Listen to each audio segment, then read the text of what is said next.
પશ્ચિમ ટ્રાફિક શાખા દ્વારા રાષ્ટ્રીય માર્ગ સલામતી માસ 2025 અંતર્ગત ભાઈલાલ અમીન જનરલ હોસ્પિટલ ખાતે રોડ સેફટી અને ટ્રાફિક જાગૃતિ પ્રોગ્રામનું આયોજન કરવામાં આવ્યું। તારીખ 18 જાન્યુઆરી 2025ના રોજ પશ્ચિમ ટ્રાફિક શાખા દ્વારા રાષ્ટ્રીય માર્ગ સલામતી માસ 2025 અંતર્ગત માનનીય કમિશનર નરસિમ્હા કોમર સાહેબ તેમજ જોઈન્ટ કમિશનર ડોક્ટર લીના પાટીલ સાહેબ તથા નાયબ પોલીસ કમિશનર જ્યોતિ પટેલ સાહેબ, મદદનીશ પોલીસ કમિશનર ડીએમ વ્યાસ સાહેબ નાઓના માર્ગદર્શન હેઠળ ભાઈલાલ અમીન જનરલ હોસ્પિટલ ખાતે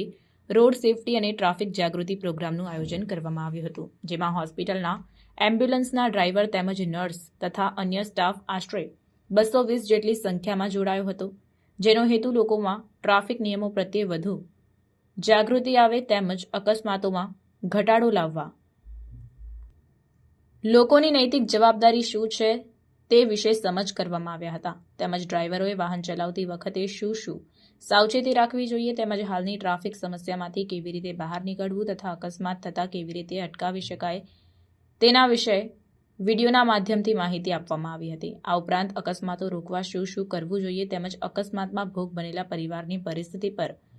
કેવી અસર થતી હોય છે તે વિશે માહિતગાર કરવામાં આવ્યા। ઉપરાંત ટ્રાફિક સમસ્યા નિવારવા માટે પીઆઈ જે.એન. પરમાર સાહેબ દ્વારા હોસ્પિટલના સ્ટાફ સાથે ચર્ચા તેમજ જરૂરી સૂચનો કરવામાં આવ્યા હતા, તેમજ સ્ટાફને ટ્રાફિક નિયમો અંગેના સંકલ્પો લેવડાવવામાં આવ્યા હતા।